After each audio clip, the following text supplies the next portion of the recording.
예, 오늘은 마태복음 21장을 하겠습니다. 어, 마태복음은 여러분 1장을 잘 보셔야 됩니다. 매장도 다 중요하지만 차서적으로 각자의 역할이 있습니다. 매 장마다.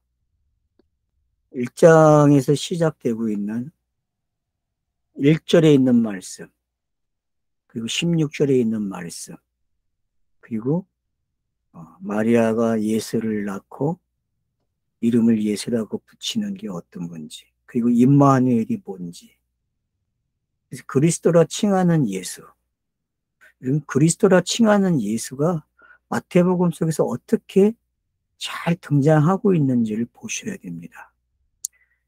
마태는 나리터를 통해서 우리에게 아, 이 초청을 하지 어떤 사람들을, 그래서 유대인들 중에서도 제사장, 대제사장의 무리, 그리고 서기관들, 바리새인들, 사기관, 사도계인들, 그리고 헤롯 당, 이런 사람들이 동원이 돼요. 그리고 군중이 있고요. 그래서 항상 이런 그 흐름 속에서 약방의 감초는 누굽니까? 서기관과 바리새인이죠. 사두개, 제사장. 이런 사람들은 약방의 감초예요. 없으면 안 돼요. 마태복음에서. 그래서 예수로 하여금 그리스도인 것을 나타내게 하는 사역을 하는 사람들이 누구냐면 바로 약방의 감초라는 사실을 알고 계셔야 됩니다. 오늘도 보면 이제 약방의 감초들이 등장을 해요. 자, 그래서 예루살렘에 가까이 이제 이르렀다 그래요. 21절에 보면은 그들이 예루살렘에 가까이 가서 감난산 벳박에 이뤘을 때에, 그러니까 우리가 이제 벳박이나 베단이나 이웃 마을입니다. 얼마 킬로수가 안 돼요. 예루살렘에서 2km밖에 안 됩니다. 지금 이 지역이. 그러니까 왔다 갔다 하기 가장 좋은 장소예요. 그리고 어, 예루살렘 성에 올라가면 시달리기 때문에 내려와서 쉬기가 좋은 거죠. 그리고 베다니에는 누가 있어요? 막달라 마리아와 마르다가 있죠. 그죠? 그리고 마리아와 마리아가 있어요. 그래서 이 사람들이 살고 있는 가정이고 나서로가 있는 곳이죠. 그래서 매우 중요한 장소입니다. 이 벳박이나 베다니나. 그래서 이 장소가 같은 지역에 있다는 거, 얼마 차이가 안 납니다. 거의로. 그러니까 그걸 염두에 두시고. 그래서 성경 공부하실 때에는 지도를 한 장 갖다 놓으시고 보라. 그래서 여러분, 요건 그냥 예루살렘 지도만 하나 있으면 됩니다. 그리고 갖다 놓고 보세요. 왜냐? 여기서부터 계속 이렇게 갔다가 왔다, 갔다 왔다 하거든요. 이런 것들이 뭔지만 알아도 성경이 있는데 도움이 됩니다, 여러분. 일단은 문자적으로나 어, 세대주의 관점으로 여러분 세대주의가 나쁘다 생각하지 마세요. 세대주의 관점으로 보는 훈련이 되어 있어야 됩니다. 그걸 지나쳐야 돼요. 그건 차서적인 위치에 있는 거예요, 땅에서는요. 그래서 뭐 역사적으로 성경 읽게 한다? 나쁘게 볼 게 없어요. 그냥 그런 가정들을 걸쳐야만 지금 제가 말하는 데까지 오기가 쉬워지는 거예요. 그걸 저는 밑변을 쌓았다 그래요. 밑변을. 누누이 말씀드리지만 교회에 다니신 분들이 이 밑변이 약해요. 밑변. 왜? 교회가 성경을 제대로 안 가르쳤어요. 이 밑변을. 그러다 보니까 성경 읽기는 많이 하는데 그 성경 읽은 걸 어떻게 자기들이 더 깊이 들어갈 수 있는 길을 못 열어요. 어쩌다가 기도하는 사람들은 이제 성령께서 열어주는 경우가 있죠. 또 성경을 많이 읽다 보면 몰입이 되고 그런 분들은 어느 날 성경이 쫙 한 줄로 그냥 꼬챙이에 끼는 역할이 돼서 하나의 이야기를 쫙 빛이 드러나죠. 오늘 이야기는 그런 것 같아요. 그러니까 예루살렘으로 올라가는 게 뭔지. 그래서 인자께서 예루살렘으로 올라가요. 그럼 어떤 일이 일어날까요, 여러분? 좀 기대하고 계십니까? 여러분 20장에서 두 소경이 시각장애인이 눈을 떴잖아요. 다윗의 자손! 소리를 질러요. 우리를 눈을 뜨게 해달라고. 그래서 눈을 떴잖아요. 그러면 눈을 떴으면 뭘 봐야 돼요? 예루살렘에서 일어나는 일을 봐야 돼요. 마태라는 사람이, 저자가 우리에게 들려주고 싶은 이야기가 바로 이 이야기죠. 그래, 너네들이 내가 지금 계속 1장부터 이 이야기를 하고 싶었는데 참고 내가 계속 주변 정리만 해줬어. 그것도 갈릴리 라운드를 가지고. 그쵸? 갈릴리 호수를 가지고 계속 왔다 갔다 하면서 이야기해왔던 것이 이제 예루살렘으로 옮겨져요. 그러면 이 갈릴리 호수에서 가르치고 했던 모든 이야기들, 오병이어와 칠병이어, 그걸 통해서 제자들이 신앙 고백이 나온 게 뭔지, 그 신앙 고백이 나옴으로써 자기가 그리스도인 것을 이야기할 수 있었고, 변화산 사건을 통해서 자기가 분명한 그리스도임을 증명하고 있는 거죠. 그게 준비가 되니까 서서히 우리를 얼로 끌고 가줘요. 예루살렘으로 끌고 오는 거예요. 그 예루살렘으로 올라가는 이 과정 속에서 이제, 그래서 예수가 이제 대관식 준비를 하는 거예요. 여러분, 그래서 21장은요 왕의 대관식이라 그래요. 근데 호화로운 대관식이 아니죠. 심지어 지금의 대통령도 취임식을 하게 되면 어때요? 예? 호화롭잖아요. 전부 초청장을 보내가지고 딱 자기 입맛에 맞는 사람 딱 불러다가 초청해서 하잖아요. 근데 예수는 성경의 예언대로 어떻게 해야 돼요? 낙이 타고 올라가야 돼요. 그래서 새끼가 같이 있는 낙을 타야 돼요. 그거 타고 올라가는 거예요, 여러분, 예루살렘으로. 그게 왕의 대관식이에요. 어찌 이게 대관식이야? 라고 따지는 분들도 계시는데, 이건 내 말이 아니에요. 이건 성경학자들이 이미 주석에다가 다 붙여놓은 이야기들입니다. 그렇기 때문에 얼마든지, 아, 이게 대관식의 모습이구나, 라는 것을 알 수 있죠. 자, 그래서 대관식을 준비하기 위해서 예수가 1절에 보니까 두 제자를 보냈다 그래요. 두 제자를.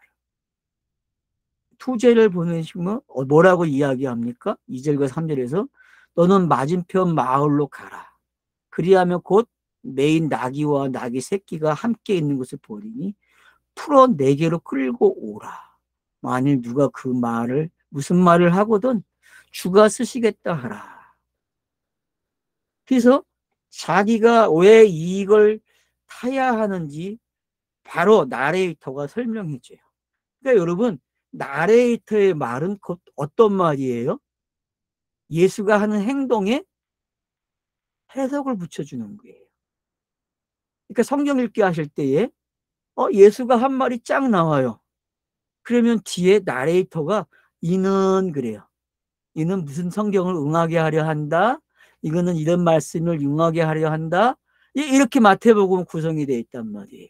그러면은 그 성경 구조, 구약의 인연, 그 사건이 지금 여기에 와 있구나. 그래서 스가랴서 14장 4절에 있는 말씀이 성취가 되는 장면이 이제 드러나고 있는 거죠. 그러면서 스가랴서를 가지고 이 나레이터가 설명을 해줘요. 시온의 딸에게 이르기를 내 왕이 내게 임하나니 그는 겸손하여 낙이 곧 멍에 맺는 짐승의 새끼를 탔도다.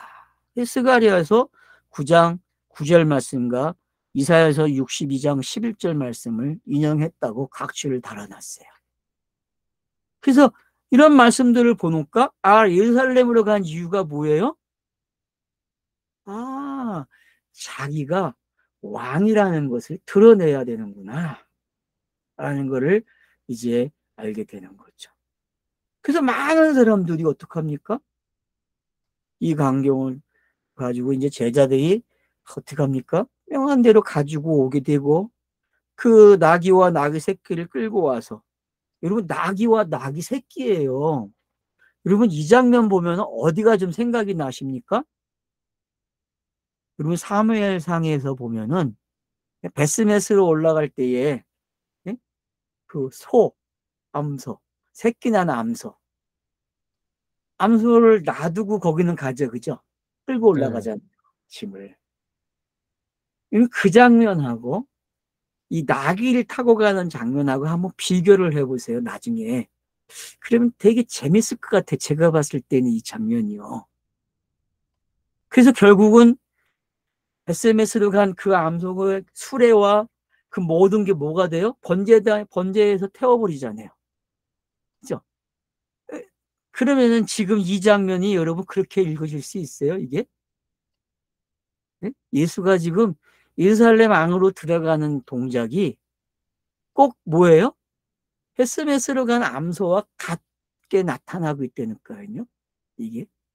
그래서 그러면 한번 보세요. 솔로몬이 왕에 취임할 때하고 솔로몬 앞에 가짜 왕이 등장하잖아요. 자기가 왕이 되려고. 응? 그러니까 여러분 그런 장면들 거기서도 못 하고 가요. 솔로몬이 급하게 낙이 타고 간다고 거기서도. 그러니까 나 이제 기억이 안 나. 하여튼 바쁘게 타고 가거든요. 근데 결국은 어떻게 돼요? 솔로몬이 기름 부음을 받잖아요. 그런 장면들까지도 여러분들이 함께 잘 이게 기억을 더듬어 보시고 그런 장면들을 한번 보세요. 그러시게 되면은 지금 일어나고 있는 그래서 열왕기상 여러분들이 4장, 5장, 2장, 3장 정도만 보셔도 그 내용이 잘 나오고 있어요. 그런 것들을 여러분들이 잘 기억하시게 되면은 지금 무리들이 길에 자기 옷을 깔고 하는 이런 행동들, 겉옷을 깔고 또 제자들도 깔고 이런 가정 속에 예수가 거기를 안고 그리고 그 깔아진 위에 이제 싹 걸어가고 있는 이런 모습들이 어떤 건지. 그 나무가지를 또 깔았다 그래요. 그러니까 이게 참 초라하잖아요, 여러분. 근데 이런 초라한 모습이 아브라함과 다윗의 후손으로 태어나는 예수의 모습과 같다는 거예요, 여러분. 신이 육을 입고 오는 모습이 그 모습을 이제 벗어내는 장면이거든요. 자기가 입고 있는 모습의 절정이죠. 그리고 그 절정 속에 가장 비하적인 모습을 나타내면서 그 비하된 모습이 곧 뭐예요? 승기로 가는 그런 장면이 이제 펼쳐지고 있다는 것을 보게 되는 거죠. 그래서 호산나 그래요. 호산나. 제발 구원해 주세요. 그런 뜻이잖아요. 그러니까 구원과 관계된 이야기예요. 많은 사람들이 어떤 한 사람이 등장을 하게 되면은 선지자들도 알고 있는 성경을 읽은 사람들은 지금 이 구절을 알고 있단 말이에요. 예수가 한 행동, 나레이터가 지금 우리에게 인용해 준 본문들. 이런 본문들을 통해서 사람들은 어느 정도의 지식이 있었어요. 맞죠? 저와 여러분도 교회를 다니시면서 이런 지식들이 파편들이 가지고 있잖아요. 근데 이 파편들이 어떤 그 예수라고 하는 사람이 예루살렘에 올라가서 이런 일을 당하는구나. 이 정도로 성경을 읽었단 말이에요. 좀 공부하신 분들은 그냥 왕의 대관식이 치러지고 있구나. 근데 겸손하게 치러지고 있네. 그렇게 이제 볼 수 있다는 거죠. 근데 그걸 조금 더 업로드 시키면요. 어떻게 읽을 수 있어요? 아, 이게 지금 인간으로 육을 입고 온 사람의 그 모습이 이제 완벽하게 신으로 가는 동작 중에 끝마무리에 와 있다는 거예요. 그래서 예루살렘이 강조되는 거예요. 예루살렘 안에서 일어나게 있는 그것도 성전 안에서 일어나고 있는 일은 결국 예수가 어떻게 죽을 것인지 명확해진다는 거죠. 이미 20장에서 자기가 어떻게 죽을 것을 언급했잖아요. 17절로 19절에서. 그것처럼 분명하게 그 장면을 묘사하기 위해서 그는 지금 이 낙이라고 하는 상징적 동물 그리고 새끼가 있잖아요. 그러면 낙이는 누구, 새끼는 뭡니까? 이거 예수와 제자 아닙니까? 그럼 그렇게 보여요? 본문에서 지금 이 어미나귀와 새끼가 결국은 예수와 제자라는 거죠. 동일한 거예요. 그래서 예수는 제자라고 제가 그러는 거예요. 예수가 자신이 제자가 돼서 사도가 되는 거예요. 사도가 됐다는 말은 그리스도가 됐다는 말이잖아요.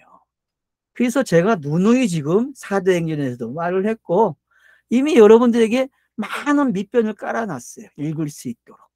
그런 것들을 이렇게 갖다가 쓰셔야 되는데 소환해 와야 되는데 성경을 읽으시면서 소환이 안 되는 거예요, 여러분들이. 이제는 조금만 생각하시면 이렇게 소환이 돼요. 아, 이게 이렇게 줄을 그어줄 수 있구나. 이렇게도 줄이 그어지네? 이렇게 되면은 지금 호산나 찬송 다윗의 자손이요 찬송하리로다 주의 이름으로 오시는 이요 가장 높은 곳에서 호산나해요. 여러분 이 장면이 어떻게 들려집니까? 바로 구원이라고 하는 메시지가 어떻게 구원이라는 단어는 복음이잖아요. 결국은요. 그 절정을 향해서 가고 있는 거죠. 지금. 그래서 예수께서 예루살렘 안으로 딱 들어가니까 온 성이 소동이 일어나는 거예요. 누구냐? 누구냐? 예루살렘으로 들어가니까 일어나는 일이 뭐예요? 도대체 누구냐? 누구냐?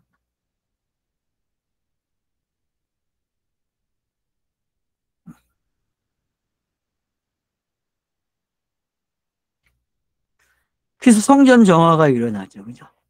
뒤에 보세요. 여러분. 그러면서 이제 나사렛에서 나온 선지자 예수라 그래요. 11절에 보면은. 나사렛에서 왔다. 그럼 예루살렘과 나사렛의 차이점을 이제 여러분이 생각을 하셔야 돼요.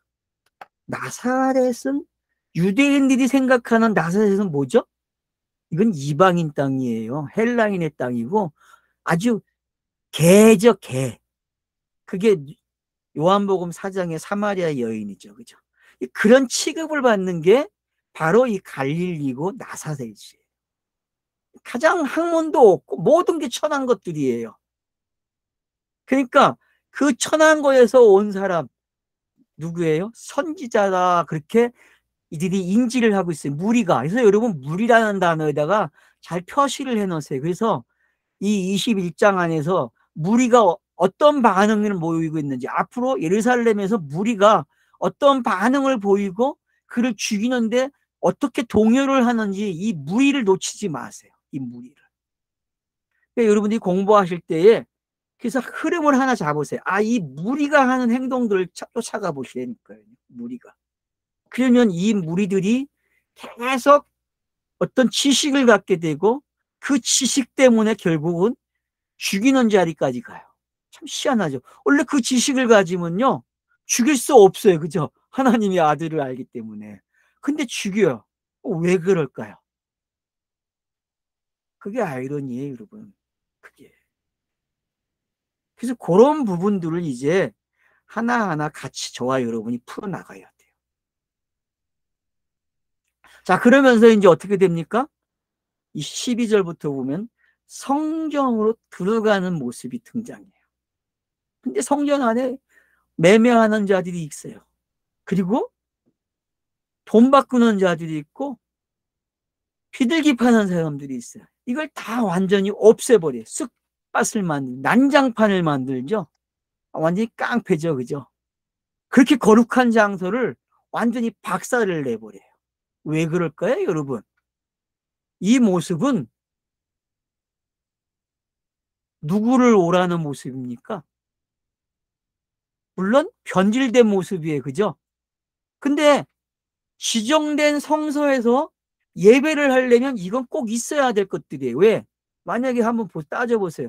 자, 먼 마을에 예를 들어서 저기 먼 베들레헴에서 예루살렘에 오야 돼요. 근데 여러분 양을 끌고 오다가 그때는 아주 흠이 없는 양이에요. 근데 여러분 끌고 오다가 상처가 나면은 재물 써요, 못 써요?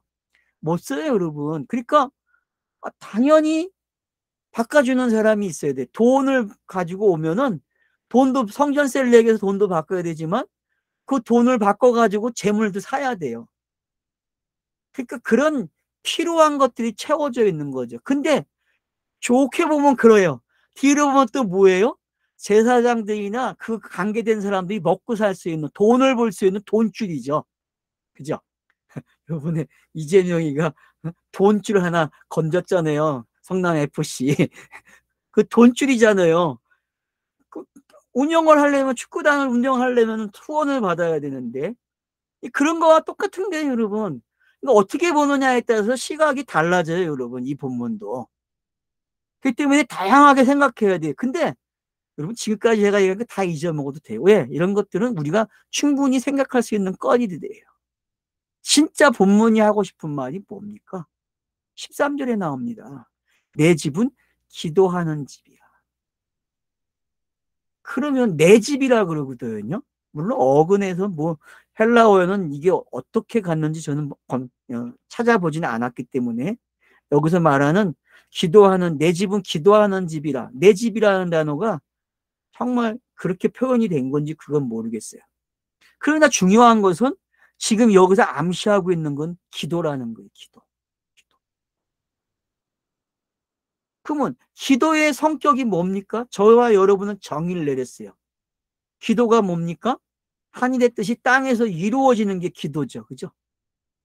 그러면은 이들이 하고 있는 이 행동, 자, 어떤 행동입니까? 진짜가 오라는 행동이었잖아요. 멈추고 싶은 거죠, 이들이.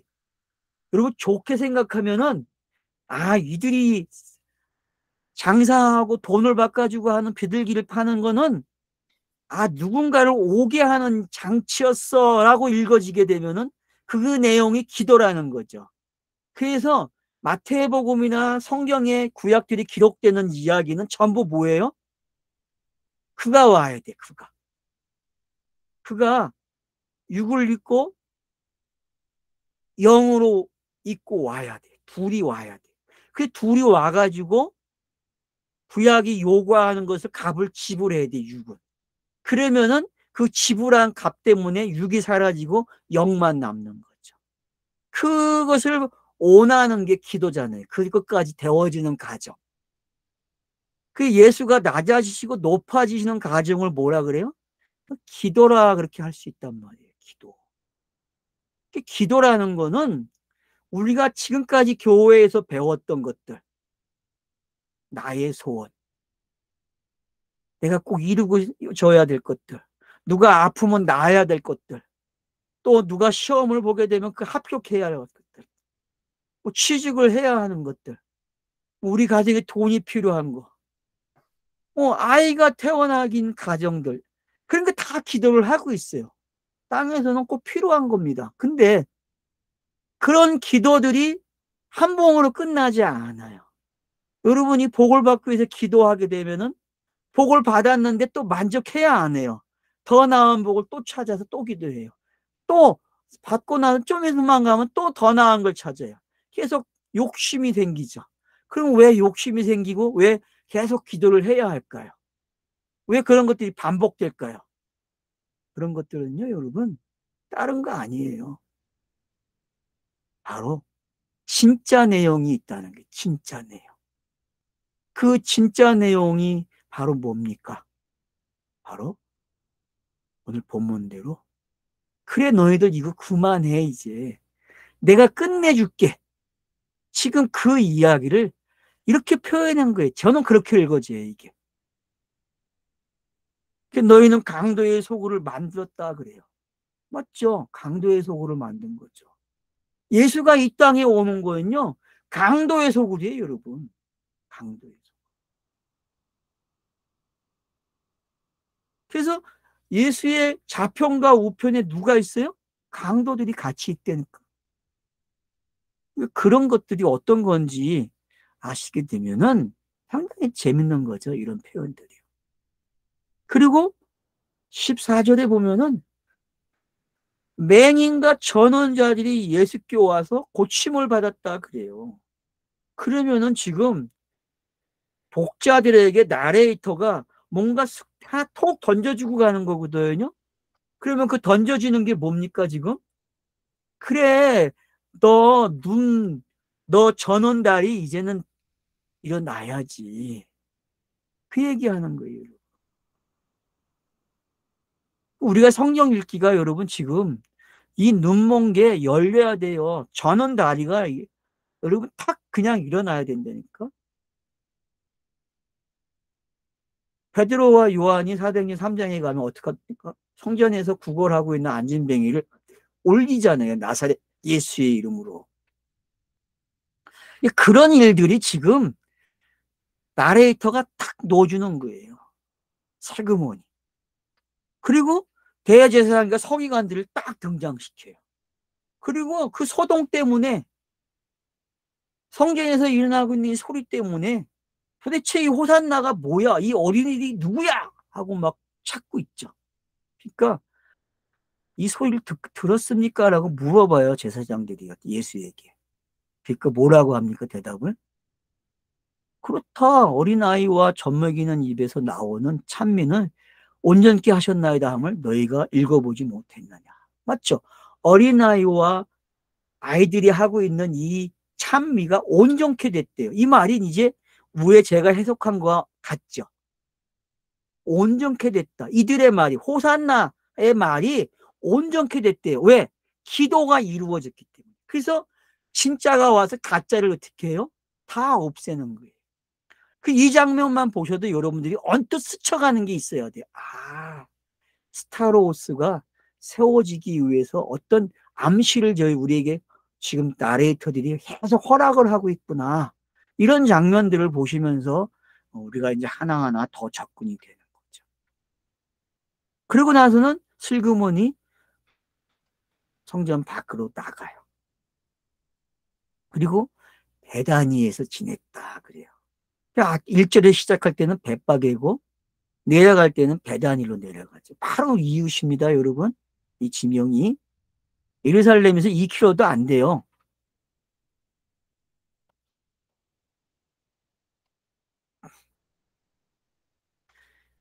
자, 그러고 나서 이제 18절부터 이른 아침에 그래요. 네, 쉬었다가 합시다요.